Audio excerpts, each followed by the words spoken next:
എല്ലാവർക്കും സലു കിച്ചണിലേക്ക് സ്വാഗതം. ഞാൻ സമീറ. ഇന്ന് ഞാൻ തയ്യാറാക്കാൻ പോകുന്നത് പലർക്കും ഇഷ്ടപ്പെടാത്ത ഒരു റെസിപ്പിയാണ്. ഇത് ഞാൻ ഈ പറയുന്ന രീതിയിൽ നിങ്ങൾ ഉണ്ടാക്കിയെടുക്കുകയാണെങ്കിൽ 100% എല്ലാവർക്കും ഇഷ്ടപ്പെടും, ഞാൻ ഗ്യാരണ്ടി. അപ്പൊ അത് എങ്ങനെയാണ് തയ്യാറാക്കുന്നത് നമുക്ക് നോക്കാം. ഞാനിവിടെ 2 കപ്പ് സോയ ചങ്ക്സ് ഇട്ട് കൊടുക്കണം. ഇനി ഇത് നമ്മൾ ചൂടുവെള്ളം ഒഴിച്ചിട്ട് 1 മണിക്കൂർ കുതിരാനായിട്ട് വെക്കാം. ഇതുപോലെ തിളച്ച വെള്ളം ഒഴിച്ചിട്ട് പിന്നെ നമ്മൾ കഴുകി എടുക്കുമ്പോഴേക്ക് ആ സ്മെല്ലൊക്കെ ഒന്ന് പോയി കിട്ടും. അപ്പോൾ ഈ സോയ ചങ്ക്സ് 1 മണിക്കൂർ കഴിഞ്ഞ ശേഷം കുറച്ചുകൂടി ഒന്ന് കുതിർന്ന് വരും. അപ്പോൾ ഇത് ഞാൻ മൂടി മാറ്റി വെക്കാണ്. ഇതിവിടെ 1 മണിക്കൂർ കഴിഞ്ഞിട്ടുണ്ട്. ഇനി ഈ സോയ നന്നായിട്ടൊന്ന് കഴുകിയെടുക്കാം.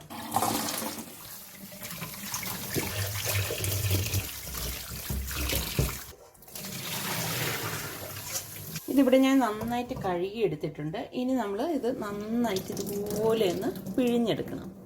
ഇതൊരു ടിഷ്യൂ പോലാണ് ഇരിക്കുന്നത്. അപ്പോൾ അതുകൊണ്ട് തന്നെ ഇതിനുള്ളിൽ വെള്ളം കാണും. ഞാൻ കാണിച്ചു തരാം. എന്താ ഒരെണ്ണം എടുത്തിട്ട് ആക്കുമ്പോൾ തന്നെ കണ്ടോ. അപ്പോൾ ഇതുപോലെ നമ്മൾ എല്ലാം ഇതുപോലെ ഒന്ന് പിഴിഞ്ഞെടുത്താൽ മതി. ഈ ഇരിക്കുന്ന സോയ എല്ലാം നമുക്ക് ഇതുപോലെ തന്നെ പിഴിഞ്ഞെടുക്കാം. അപ്പം ഞാനിത് നന്നായിട്ട് കഴുകി പിഴിഞ്ഞെടുത്ത് വെച്ചിരിക്കുന്നതാണ്. ഞാൻ ഇതിന് മുൻപും സോയയുടെ റെസിപ്പീസ് ഇട്ടിട്ടുണ്ടായിരുന്നു. അപ്പോൾ അതിൻ്റെ ലിങ്ക് ഞാൻ ഇതിൻ്റെ ഡിസ്ക്രിപ്ഷൻ ബോക്സിൽ കൊടുത്തിരിക്കാം. ഇതിലേക്ക് ഞാൻ 1/2 ടീസ്പൂൺ മഞ്ഞൾപ്പൊടിയും 1/2 ടേബിൾ സ്പൂൺ കാശ്മീരി ചില്ലി പൗഡറും 1/4 ടീസ്പൂൺ കുരുമുളക് പൊടിയും 1/2 ടേബിൾ സ്പൂൺ ഗരം മസാല പൊടിയും പാകത്തിനുള്ള ഉപ്പും ഇട്ട് ഇതെല്ലാം കൂട്ടിയിട്ടൊന്ന് മിക്സ് ചെയ്ത് കൊടുക്കാം. നന്നായിട്ടൊന്ന് മിക്സ് ചെയ്തെടുക്കണം. വെള്ളമൊന്നും ചേർക്കണ്ട കേട്ടോ. ഇതുപോലെ മസാല തേച്ച് പിടിപ്പിച്ചിട്ട് ഒരു 10 മിനിറ്റ് ഇരുന്നാൽ മതിയാവും കേട്ടോ. പിന്നെ ഞാനിത് വച്ചിരിക്കുകയാണ്. 10 മിനിറ്റിന് ശേഷം നമുക്ക് ഇത് റെഡിയാക്കി എടുക്കാം. ഇതിലേക്ക് ഞാനൊരു 3 ടേബിൾ സ്പൂൺ വെളിച്ചെണ്ണയാണ് ഒഴിച്ചു കൊടുക്കുന്നത് കേട്ടോ. വെളിച്ചെണ്ണ തന്നെ വേണം, എങ്കിലേ ടേസ്റ്റ് ഉണ്ടാകത്തുള്ളൂ. എണ്ണ ചൂടാകുമ്പോഴേക്കും ഞാനിതിലേക്ക് 1 ടീസ്പൂൺ പെരിഞ്ചീരകം ഇട്ട് കൊടുക്കുകയാണ്. ഫെന്നൽ സീഡാണ് കേട്ടോ. ഇനി ഞാനിവിടെ 2 വറ്റൽമുളക് എടുത്തിട്ടുണ്ട്. അതും കൂടി ഒന്ന് മുറിച്ചിട്ട് കൊടുക്കാം. ഇനി നമ്മൾ ഈ മസാല പുരട്ടി വെച്ചിരിക്കുന്ന ഈ സോയ ചങ്ക്സ് ഇതിലേക്ക് ഇട്ടിട്ട് ഒന്ന് ഫ്രൈ ചെയ്തെടുക്കണം. കളർ കണ്ട് പേടിക്കേണ്ട. കാശ്മീരി ചില്ലി ആയത് കാരണം അധികം എരിവൊന്നും ഉണ്ടാകത്തില്ല, പക്ഷെ നല്ല കളറായിരിക്കും. ഇതുപോലെ ഒന്ന് ഇളക്കണം. ഇനി ഞാനിതിലേക്ക് 2 തണ്ട് കറിവേപ്പിലയും കൂടി ഇട്ട് കൊടുക്കണം കേട്ടോ. ഈ സമയത്ത് ഇട്ട് കൊടുത്താൽ മതിയാവും. ഹൈ ഫ്ലെയിമിൽ വെച്ചിട്ട് തന്നെയാണ് ഇതൊന്ന് ഫ്രൈ ചെയ്തെടുക്കുന്നത്. ഇതുപോലെ ഇളക്കി എടുക്കണം. ഇങ്ങനെയുള്ള റെസിപ്പീസൊക്കെ ഉണ്ടാക്കാൻ ഏറ്റവും നല്ലത് കാസ്റ്റ് അയണാണ്. ഇതൊരു കാസ്റ്റ് അയണിൻ്റെ വോക്ക് പാനാണ്. അപ്പോൾ ഇതിവിടെ റെഡി ആയിട്ടുണ്ട്. ഇതിവിടെ നല്ലതുപോലെ ഡ്രൈ ഫ്രൈ ആയിട്ടുണ്ട്. കണ്ടോ, എല്ലാം പാകത്തിന് ഇത് വെന്ത് വന്നിട്ടുണ്ട്. ഇത് കാണുമ്പോൾ തന്നെ മനസ്സിലാവും. കണ്ടോ, ഇങ്ങനെ കഴിക്കാൻ തന്നെ ഇത് അടിപൊളി ടേസ്റ്റാണ് കേട്ടോ. ഞാനിത് ഒരു പ്ലേറ്റിലേക്ക് മാറ്റുവാണ്. ഇനി നമുക്കിതിലേക്ക് വേണ്ടിയിട്ട് ഞാൻ ഇതുപോലെ 1 പീസ് ഇഞ്ചിയും 1 ഉണ്ട വെളുത്തുള്ളിയും 2 പച്ചമുളകും എടുത്തിട്ടുണ്ട്. അപ്പോൾ നമ്മൾ ഈ പേസ്റ്റ് ഉപയോഗിക്കുന്നതിനേക്കാളും ഈ ഒരു റെസിപ്പിക്ക് ഏറ്റവും നല്ലത് ചതച്ചെടുക്കുന്നത് തന്നെയാണ്. ഇതൊന്ന് ചതച്ച ശേഷം ഈ ഒരു സമയത്ത് നമുക്ക് പച്ചമുളകും കൂടിയിട്ട് ഇതുപോലെ ഒന്ന് ചതച്ചെടുക്കാം. ഇത്രയും മതി. ഇതേ ചട്ടിയിലേക്ക് തന്നെ ഞാൻ 2 ടേബിൾ സ്പൂൺ വെളിച്ചെണ്ണ ഒഴിച്ചു കൊടുക്കുകയാണ്. ഇത്രയും മതിയാകും. ഇതിലേക്ക് ഞാനിനി 1/2 കപ്പ് കൊപ്രയാണ്, ഉണക്കത്തേങ്ങ. അത് ഞാൻ ഇതുപോലെ ചെറുതായിട്ട് അരിഞ്ഞെടുത്ത് വെച്ചതാണ്. അത് ഇതിലേക്ക് ഇട്ടിട്ടൊന്ന് ഫ്രൈ ചെയ്യണം. ഞാൻ ഈ ഉണക്കത്തേങ്ങയൊക്കെ ഉള്ളത് ഫ്രീസറിലാണ് സൂക്ഷിക്കുന്നത്.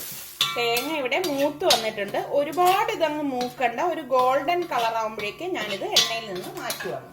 നമ്മൾ ഈ മാറ്റി വെച്ചിരിക്കുന്ന സോയയുടെ കൂടെ ഇതും കൂടി വെച്ച് കൊടുക്കാം.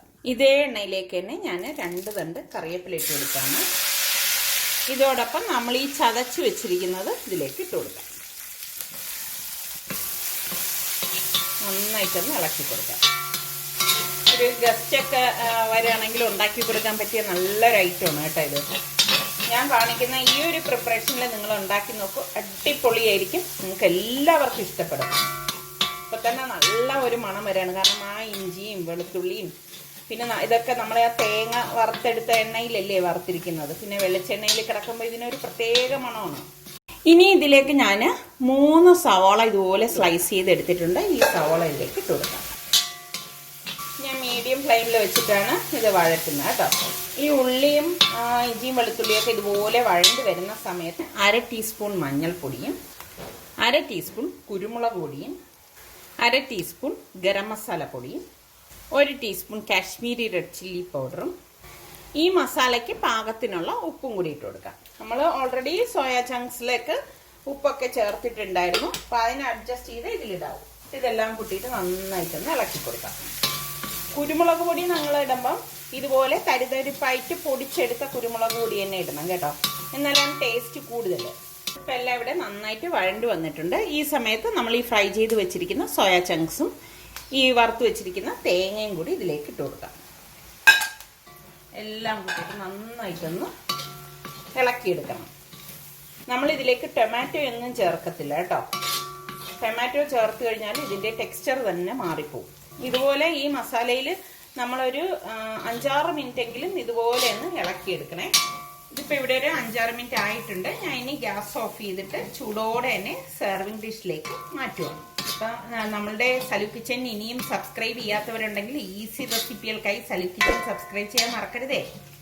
അതുപോലെ തന്നെ ഇഷ്ടപ്പെടുകയാണെങ്കിൽ നിങ്ങളുടെ കൂട്ടുകാർക്കൊക്കെ ഇതിൻ്റെ ലിങ്ക് ഷെയർ ചെയ്യാനും കമൻറ്റ് ചെയ്യാനും മറക്കരുതേ. നമുക്ക് ചൂട് ചപ്പാത്തിയുടെ കൂടെയും ഫ്രൈഡ് റൈസിൻ്റെ കൂടെയൊക്കെ കഴിക്കാൻ പറ്റിയ അടിപൊളി ഐറ്റമാണ് കേട്ടോ.